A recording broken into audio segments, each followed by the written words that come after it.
প্রথম, আল্লাহ পাকই শেষ। আল্লাহ পাক প্রকাশ্য, আল্লাহ পাক গোপন।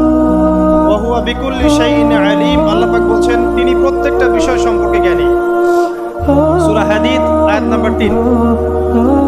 তো আমরা বুঝতে পারছি যখন কোনো কিছু ছিল না তখন আল্লাহ রাব্বুল আলামিন ছিলেন, আবার যখন কিছু থাকবে না তখন আল্লাহ পাক থাকবেন। কুল্লু মান আলাইহা ফান ওয়া ইয়াবকা ওয়াজহু রাব্বিকা যুল জালালি ওয়াল ইকরাম। সমস্ত কিছু ফানা হয়ে যাবে, শুধুমাত্র আল্লাহ রাব্বুল আলামিনের সত্তা, জাত এটা বাকি থাকবে। তার মানে আল্লাহ পাকই শুরু, আল্লাহ পাকই শেষ। আল্লাহর কোনো শুরু নাই, আল্লাহর কোনো শেষ নাই। এখন কেউ যদি প্রশ্ন করে যে আল্লাহ সব কিছু সৃষ্টি করেছেন, তাহলে আল্লাহকে কে সৃষ্টি করলো? নাউজুবিল্লাহ। তখন আমরা বলবো যদি কেউ আল্লাহকে সৃষ্টি করতো তাহলে তো সেই সৃষ্টিকর্তা হয়ে যেত, তাই নয় কি? এভাবে এক এক করে যদি আমরা পিছনের দিকে যেতে থাকি তাহলে একটা পর্যায়ে গিয়ে তো আমাদেরকে থামতে হবে। আমরা যেখানে গিয়ে থামছেন সেটাই হচ্ছে আল্লাহ রাব্বুল আলামিন।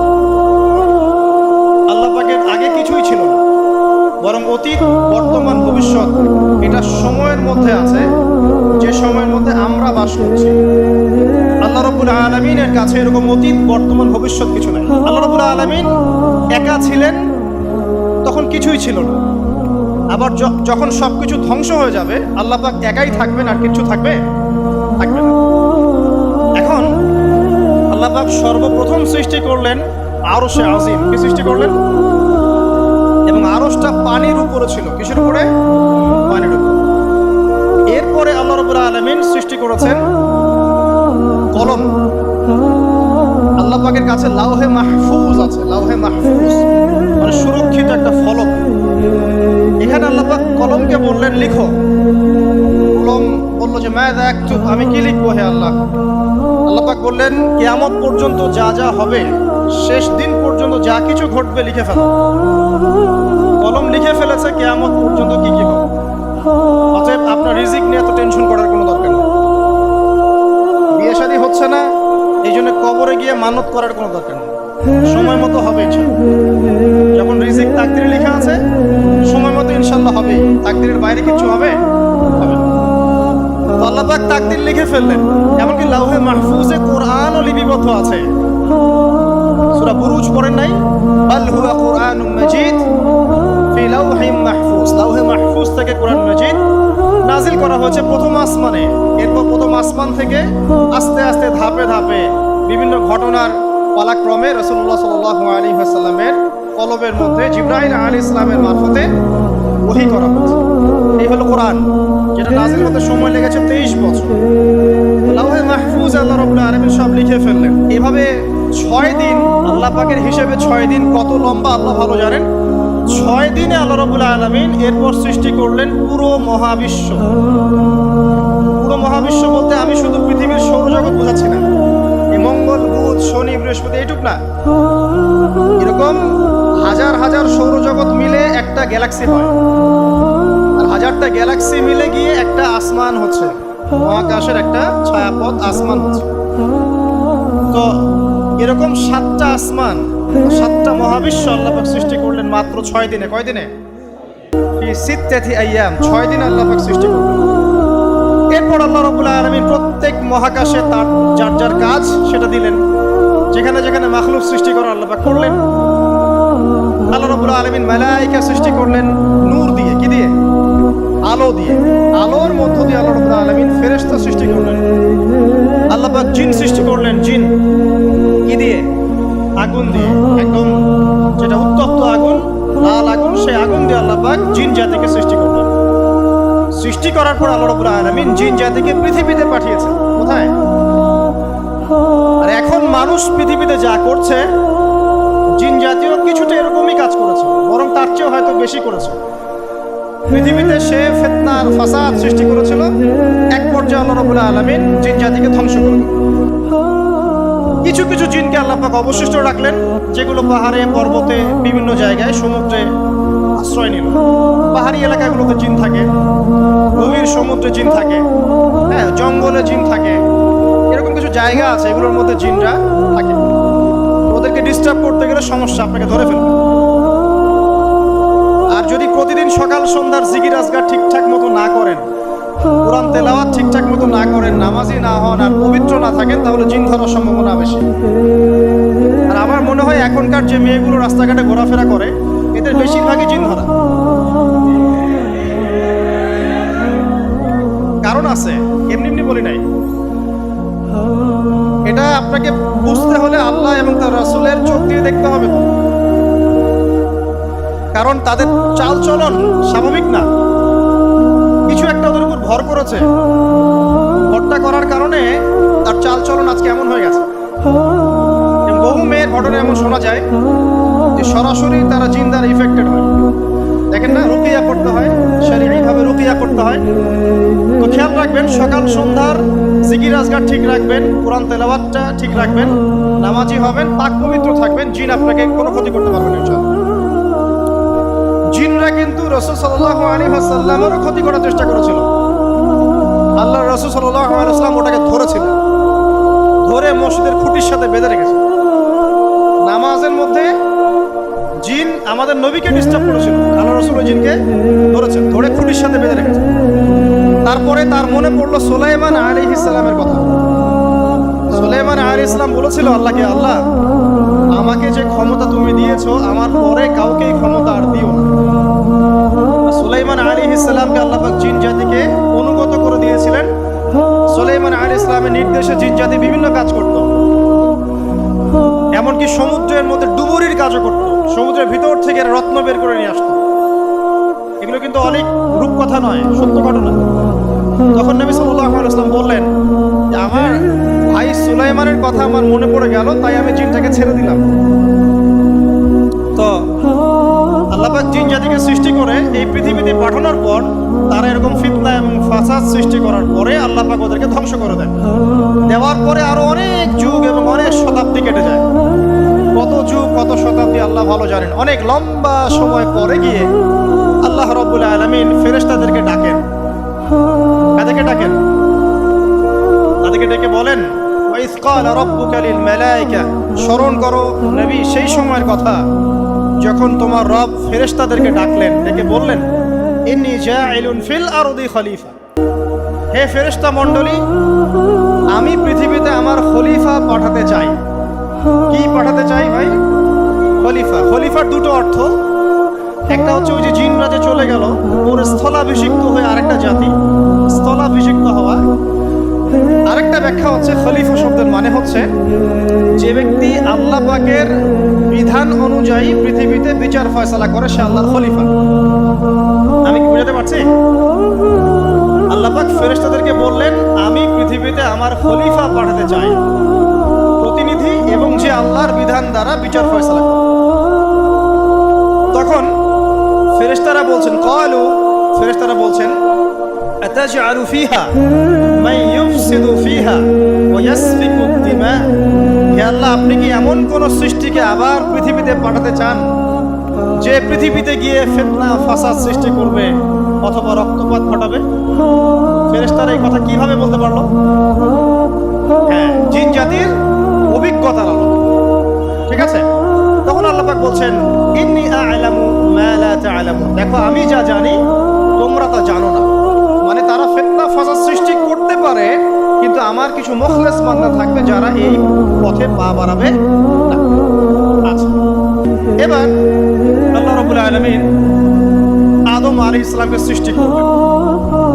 আল্লাহ পাক নিজের হাত দিয়ে আদম আলাইহিস সালামকে সৃষ্টি করেছেন।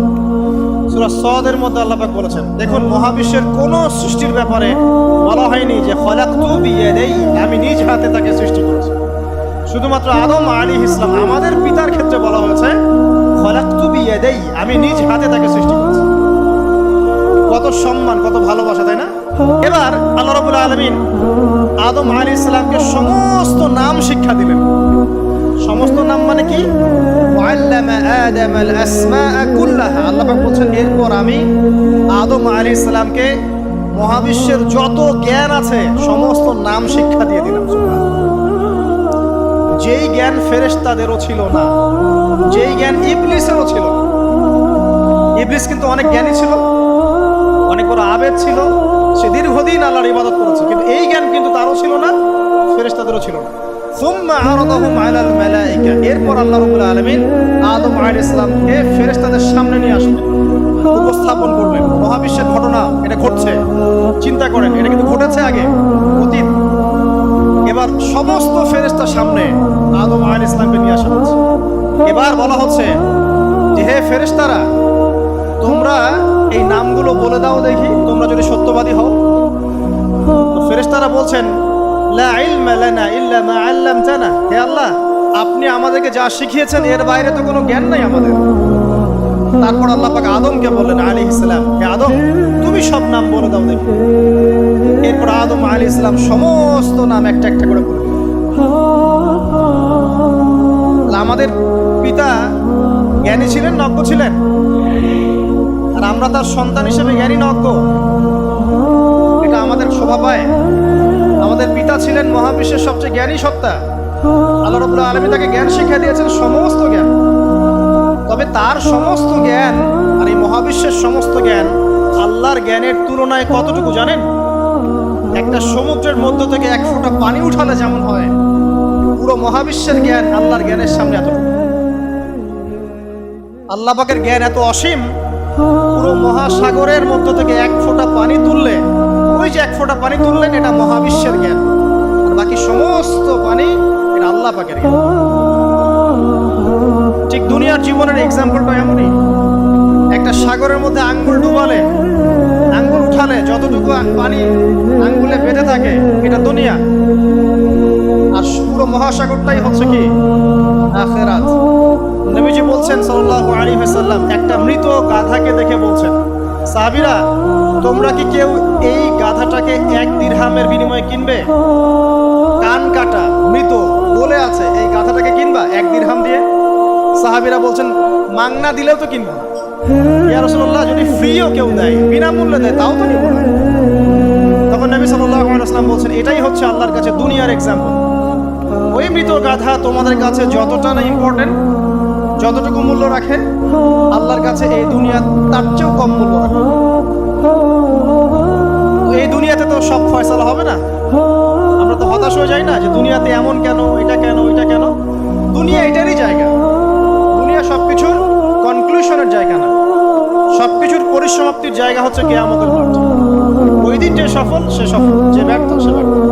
দুনিয়ার বাড়ি গাড়ি, স্ট্যাটাস, চাকরি বাকরি, ইজ্জত সম্মান, এটা সাফল্য ব্যর্থতার মানদণ্ড নয়, চূড়ান্ত মানদণ্ড নয়। চূড়ান্ত মানদণ্ড কি? ফামান যুহজিহা আনিন নার ওয়া উদখিলাল জান্নাহ ফাকাদ ফাজ। যাকে জাহান্নাম থেকে বাঁচানো হবে, জান্নাতে প্রবেশ করানো হবে, পুলসিরাত পার হতে পারবে, এই একমাত্র ব্যক্তি সফল। সাফল্যের সংজ্ঞাটা জেনে রাখবেন, তাহলে আপনি দুনিয়াতে হতাশ হবেন না ইনশাআল্লাহ। এবার কি হলো? যখন আদম আলাইহিস সালাম সমস্ত নাম শিক্ষা দেওয়া সমস্ত নাম বলে দিলেন, এখানে নাম মানে কিন্তু খালি নাম নয়, জ্ঞান বলে দিলেন, তখন আল্লাহ রাব্বুল আলামিন ফেরেশতাদেরকে বললেন, তোমরা সবাই এখন আদমকে সিজদা করো। ওয়া ইয কুলনা লিল মালাইকাতি ইসজুদু লি আদম। আল্লাহ পাক এবার বলছেন, আমি সমস্ত মালায়েকাকে বললাম তোমরা আদমকে সিজদা করো। ফাসাজাদু, সবাই সিজদা করলো, ইল্লা ইবলিস, ইবলিস সিজদা করলো না। কেন করলে না? ইবলিসকে বলা হচ্ছে, ইয়া ইবলিস মা মানাকা আল্লা তাসজুদা ইয আমারতুক, তোমাকে কে নিষেধ করলো সিজদা করতে ওই আদমকে যাকে আমি আদেশ করেছি? কে নিষেধ করলো? তখন ইবলিস বলছে, খালাকতানি মিন নার ওয়া খালাকতাহু মিন তিন, আমাকে সৃষ্টি করেছেন আগুন দিয়ে আর আদমকে সৃষ্টি করেছেন মাটি দিয়ে, আমি কিভাবে তাকে সিজদা করতে পারি? ইবলিস বলতে চাইলো যে আপনি যে বলছেন আদমকে সিজদা করো, আদম তো মাটির তৈরি, আমি তো আগুনের তৈরি, তাহলে আপনি ভুল বলছেন। নাউজুবিল্লাহ। আগুন কেন মাটির সামনে নত হবে? মাটি আগুনের সামনে নত হওয়া উচিত। তার কেয়াস হচ্ছে এমন। কেয়াস মানে কি? তার এটা কি? হ্যাঁ, তার এটা যুক্তি, তার এটা যুক্তি এবং দর্শন যে আমি কেন তাকে সিজদা করব? আমি তো আগুনের তৈরি আর আদম হচ্ছে মাটির তৈরি। তো খালাকতাহু মিন নার ওয়া খালাকতানি মিন তিন, খালাকতানি মিন নার ওয়া খালাকতাহু মিন তিন, আমাকে সৃষ্টি করেছেন আগুন দিয়ে, আদমকে সৃষ্টি করেছেন মাটি দিয়ে। আবা ওয়াস্তাকবারা, আল্লাহ পাক বলছেন সে উদ্ধত হলো এবং অহংকার প্রদর্শন করলো। আর আল্লাহ পাক অনেক কিছু মাফ করে দেন, কিছু কিছু বিষয় আল্লাহ পাক মোটেই পছন্দ করেন। তার মধ্যে একটা হচ্ছে অহংকার, তার মধ্যে একটা হচ্ছে শিরক, তার মধ্যে একটা হচ্ছে অন্যের হক নষ্ট করা, তার মধ্যে একটা হচ্ছে আদম সন্তানকে হত্যা করা, তার মধ্যে একটা হচ্ছে বৃদ্ধ বয়সে ব্যভিচার করা, তার মধ্যে একটা হচ্ছে মুরতাদ হয়ে যাওয়া। ওই যে খ্রিস্টান হয়ে যাচ্ছেন না, খালি মরেন তারপর বুঝবেন, খালি মালাকুল মউত আসুন তারপর বুঝবেন। আল্লাহ রাব্বুল আলামিন বলছেন তার রাসূলের মাধ্যমে, কেউ যদি সাক্ষ্য দেয় আল্লাহ ছাড়া কোনো মাবুদ নাই, মুহাম্মদ সাল্লাল্লাহু আলাইহি ওয়াসাল্লাম শেষ নবী, ঈসা ইবনে মারইয়াম আল্লাহর প্রেরিত নবী, আল্লাহর পুত্র নন, জান্নাত সত্য এবং জাহান্নাম সত্য, এই পাঁচটা বিষয় যদি কেউ সাক্ষ্য দেয় ইনশাআল্লাহ সে জান্নাতে যাবে, তার আমল যেমনই হোক না কেন। টাকার বিনিময়ে, চাকরির বিনিময়ে, সমাজ সেবার নামে আর চিকিৎসার নামে ইমান বিক্রি করে ফেললেন, সুবহানাল্লাহ সুবহানাল্লাহ। তোমাদের এই পৃথিবীতে বেঁচে থাকার চাইতে মাটির তলে চলে যাওয়া ভালো। আবর্জনার কোনো প্রয়োজন নাই আল্লাহর এই জমিনে। এই মুসলিম উম্মার আবর্জনার কোনো প্রয়োজন নাই। এই মুসলিম উম্মার ইমানদার সাহসী তরুণ প্রজন্মের দরকার। আল্লাহ পাক কবুল করুন, আমিন। এরপরে কি হলো? ইবলিস সিজদা করলো না, আবা ওয়াস্তাকবার, সে উদ্ধত হলো এবং অহংকার প্রদর্শন করলো। এবার আল্লাহ পাক জিজ্ঞাসা করলেন, কেন করলে না, কেন করলে না? সে বললো যে আগুন দিয়ে সৃষ্টি করেছেন আমাকে, তাকে সৃষ্টি করেছেন আপনি মাটি দিয়ে, সো আপনি ভুল আমি সঠিক, আমি কেন তাকে সিজদা করব? আল্লাহ পাক তখন আর তার প্রতি রহম করলেন না। আল্লাহ পাক তখন তাকে বলছেন ফাখরুজ মিনহা, এখান থেকে বেরো। আল্লাহ পাক যেমন গফুর রহিম আরহামুর রহিমিন, ঠিক তেমনি আল্লাহ পাক শাদীদুল ইকাব, কঠিন শাস্তি দাতাও বটে। আল্লাহ পাক শুধু কি দয়াই করবেন, শাস্তি দিবেন না? দিবেন। ফাখরুজ, অপদস্থ হয়ে লাঞ্ছিত হয়ে এখান থেকে বের হয়ে যাও। এখানে অহংকার করার অধিকার তোমাকে দেয়া হয় না, এখান থেকে বের হয়ে যাও। এবার ইবলিস বের হয়ে যাচ্ছে, বের হয়ে যাওয়ার সময় ইবলিস বলছে রব্বি, কি বলছে? রব্বি। দেখেন ইবলিস আল্লাহকে বলছে রব্বি, মানে ইবলিস আস্তিক। ইবলিস কি আস্তিক? ইবলিস আল্লাহ বিশ্বাস করে। ইবলিস বলছে রব্বি, হে আমার রব, আনজিরনি ইলা ইয়াউমি ইউবআসুন, আমাকে কিয়ামত দিবস পর্যন্ত অবকাশ দেন। আমাকে তো বের করে দিচ্ছেন, ঠিক আছে, আমাকে কিয়ামত দিবস পর্যন্ত অবকাশ দেন। শব্দ চয়ন হচ্ছে রব্বি, হে আমার রব, মানে ইবলিস কিন্তু নাস্তিক না। তাহলে এখন যারা এই যে এথিজমে বিশ্বাস করছেন, আসলে এরা কেউ নাস্তিক না, এরা ইসলাম বিদ্বেষী। কখনো দেখবেন না তাদেরকে অন্য ধর্মের কোনো বিষয় নিয়ে কটু মন্তব্য করছে, প্রশ্ন উত্থাপন করছে, এমনটা খুব কমই দেখবেন। এটা যত মাথা ব্যথা ইসলাম নিয়ে। এখানে দেখেন ইবলিসের কথা বলছে, ইবলিস কিন্তু আস্তিক। ইবলিস কি বলছে? রব্বি আনজিরনি ইলা ইয়াউমি ইউবআসুন, হে আমার রব। ইবলিস জানে যে আল্লাহ তার রব। ওই যে সূরা হাশরের শেষের দিকে পড়ে দেখবেন ইবলিস বলে উকফুর, তোমরা কুফরি করো। তারপরে মানুষ যখন কুফরি করে সে বলে আমি ইন্নী আখাফুল্লাহ রাব্বাল আলামিন, আমি আল্লাহকে ভয় করি যে জগৎ সমূহের প্রতিপালক। শয়তানকে মানুষকে জিজ্ঞাসা করবে জাহান্নামীরা, তুমি আমাদেরকে পথভ্রষ্ট করেছিলে। শয়তান বলবে আমি কিচ্ছু করি নাই, আমি তোমাদেরকে কোনো কাজে ফোর্স করি নাই, আমি শুধু তোমাদেরকে ওয়াসওয়াসা দিয়েছি, তোমরা নিজেরাই কাজ করছো। ফালা তালুমুনি ওয়ালুমু আনফুসাকুম, সূরা ইব্রাহিম পড়ে দেখেন। শয়তান বলবে তোমরা আমাকে লানত করো না, নিজেদেরকেই লানত করো, আমি তো তোমাদেরকে বাধ্য করে কাজ করাই নাই, তোমরা নিজেরাই করেছো এই কাজ। আসুন সামনে যাই। এবার আল্লাহ পাক যখন ইবলিসকে বের করে দিলেন, সে বলছে আমাকে কিয়ামত পর্যন্ত অবকাশ দিন। কিয়ামত পর্যন্ত অবকাশ নিয়ে ইবলিস কি করবে? উত্তর, ইবলিস বলছে ফাবিমা আগওয়াইতানি, হে আল্লাহ, যে কারণে বা যে আদমের কারণে আপনি আমাকে এখান থেকে বের করে দিলেন, লাআকউদান্না লাহুম সিরাতাকাল মুস্তাকিম, আমি সে আদম সন্তানের সরল পথে ওত পেতে বসে থাকব। শয়তানের কথা কি মনে থাকবে যুবক ভাইরা? শয়তানের চ্যালেঞ্জ কি? আমি আদম সন্তানের সরল পথে ওত পেতে বসে থাকবো, মানে আমার আপনার সবার পথে সে ওত পেতে বসে আছে। এটা যদি মাথায় থাকে তাহলে জীবনে চলা সহজ হয় না। আর কি করব? সুম্মা লাআতিয়ান্না মিন বাইনি আইদিহিম, শুধু বসেই থাকবো না, আমি আসবো তাদের সামন থেকে, ওয়া মিন খালফিহিম, তাদের পিছন থেকে, ওয়া আন আইমানিহিম, তাদের ডান দিক থেকে, ওয়া আন শামাইলিহিম, তাদের বাম দিক থেকে, ওয়ালা তাজিদু আকসারাহুম শাকিরিন, হে আল্লাহ, আপনি বেশিরভাগ আদম সন্তানকে শুকরগুজার পাবেন না। কার কথা? শয়তানের কথাটা কি সত্য না মিথ্যা? এখন বেশিরভাগ লোক নামাজ পড়ে না পড়ে না? পড়ে। বেশিরভাগ মুসলিমের দাড়ি আছে না নাই? বেশিরভাগ মুসলিম সুদ খায় না খায় না? এখন বেশিরভাগ তরুণ প্রজন্ম জেনায় আছে না নাই? পর্নোগ্রাফি সবাই দেখে না দেখে না?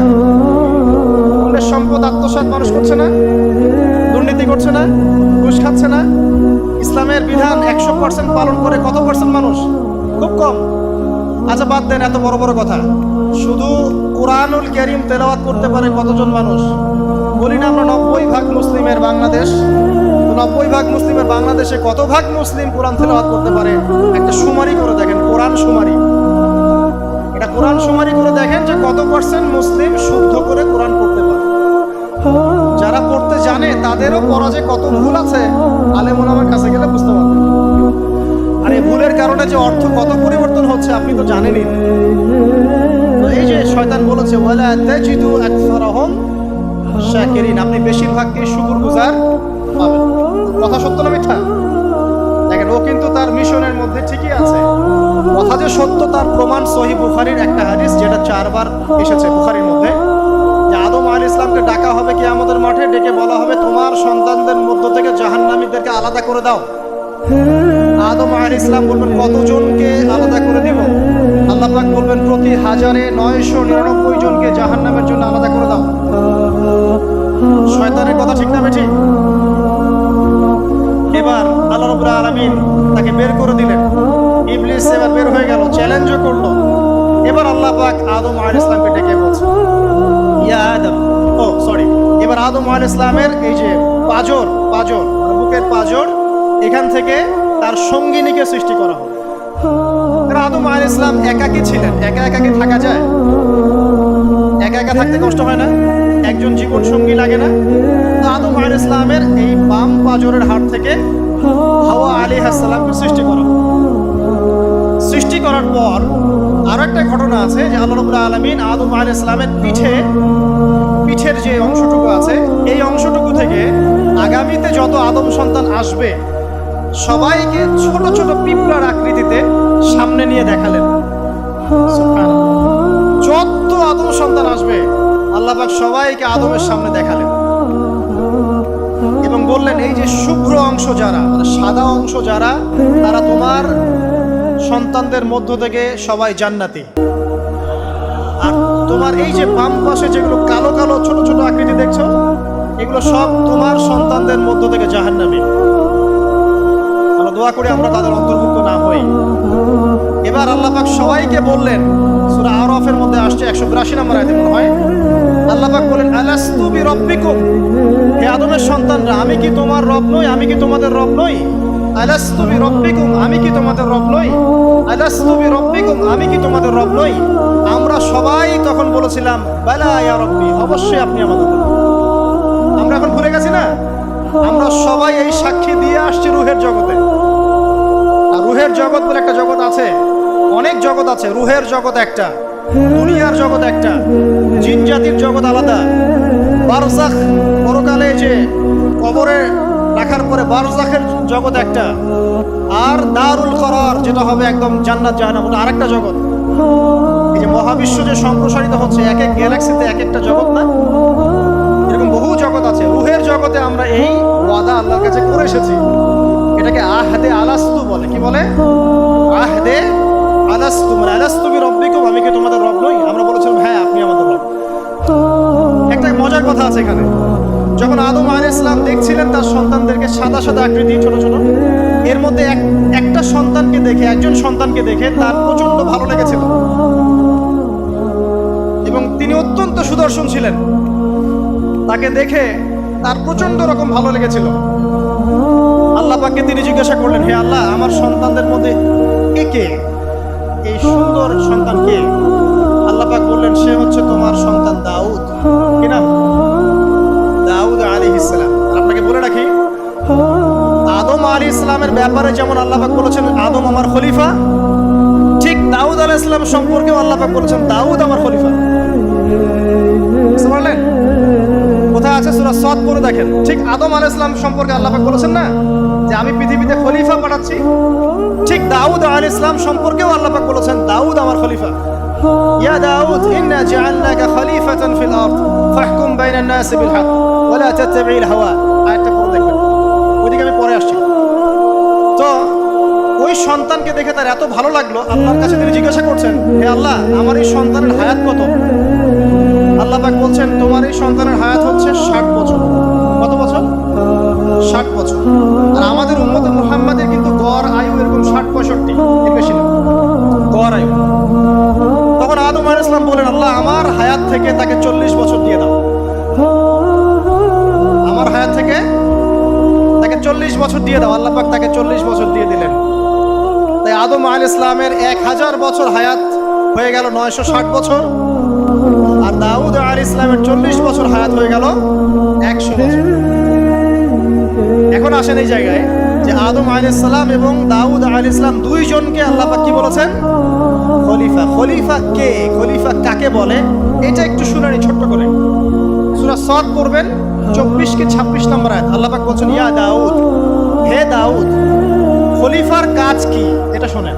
হে দাউদ, ইন্না জাআলনাকা খলিফাতান ফিল আরদ, নিশ্চয়ই আমি আল্লাহ তোমাকে পৃথিবীতে খলিফা করেছি। কি করেছি? খলিফা করেছি। তোমার কাজ কি? ফাহকুম বাইনান নাসি বিল হক, মানুষের মাঝে আল্লাহর বিধান দ্বারা হকের মানদণ্ডে বিচার ফয়সালা করবে। তাহলে আল্লাহর খলিফার দায়িত্ব কি? আল্লাহর বিধান দ্বারা বিচার ফয়সালা করা। ওয়ালা তাত্তাবি'ল হাওয়া, তুমি নিজের প্রবৃত্তির অনুসরণ করবে না। ফায়ুদিল্লাকা আন সাবিলিল্লাহ, তাহলে তোমাকে এটা সরল পথ থেকে বিচ্যুত করে দেবে। ইন্নাল্লাযীনা ইউদিল্লুনা আন সাবিলিল্লাহ, নিশ্চয় যারা আল্লাহর পথ থেকে বিচ্যুত হয়ে যায়, লাহুম আযাবুন শাদীদ, তাদের জন্য কঠিন শাস্তি আছে। বিমা নাসু ইয়াউমাল হিসাব, এই কারণে যে তারা হিসাবের দিনটা ভুলে গেছে। এই আয়াত থেকে খলিফার ফাংশন বুঝতে পারলেন? খলিফার ফাংশন কি? আপনি যা ইচ্ছা তাই ফয়সালা করবেন, নিজের মন গড়া যা ইচ্ছা রচনা করবেন। ফাহকুম বাইনান নাসি বিল হক, মানুষের মধ্যে হকের মানদণ্ডে বিচার ফয়সালা করুন। হকটা কি জিনিস? আমার দর্শন হক, আমার ফিলোসফি হক, আমার যুক্তি, আমার বিজ্ঞান, এগুলোই হকের মানদণ্ড। হকের মানদণ্ড কি? কোথায় উত্তর আছে? কোরআনেই উত্তর আছে। কোন সূরা? সূরা কাহফ। কত নম্বর আয়াত? আয়াত নাম্বার 29। আল্লাহ পাক বলছেন, ওয়া কুলিল হাক্কু মির রাব্বিকুম, হক সেটাই যা তোমার রবের পক্ষ থেকে নাযিল। কথা কি ক্লিয়ার? হক কি জিনিস? যা তোমার রবের পক্ষ থেকে নাজিল হয়। ফামান শাআ ফালইউমিন, যার ইচ্ছা হয় সে স্বীকার করুক। ওয়া মান শাআ ফালইয়াকফুর, যার ইচ্ছা হয় সে অস্বীকার করুক। ইন্না আ'তাদনা লিযালিমিনা নারান, অস্বীকারী জালেমদের জন্য আমি আগুন প্রস্তুত করে রেখেছি। তো এখানে আপনি হকের সংজ্ঞা পেলেন এবং হকের মানদণ্ডে বিচার ফয়সালা করলে পরে খলিফা হয়। যদি আল্লাহ পাকের হকের মানদণ্ডে কেউ ফয়সালা না করে, সে আল্লাহর খলিফা নয়, সে শয়তানের খলিফা। কথা কি ক্লিয়ার? আচ্ছা, এখন যদি আপনি বাধ্য হন কোনো ক্ষেত্রে, সেটা আলাদা বিষয়। বাধ্য হয়েছেন সেটা আলাদা বিষয়, কিন্তু আকীদা স্পষ্ট থাকতে হবে যে আল্লাহ রাব্বুল আলামিনের বিধান চূড়ান্ত, এর উপর কোনো বিধান। এখন আপনি আদম এবং দাউদ আলাইহিস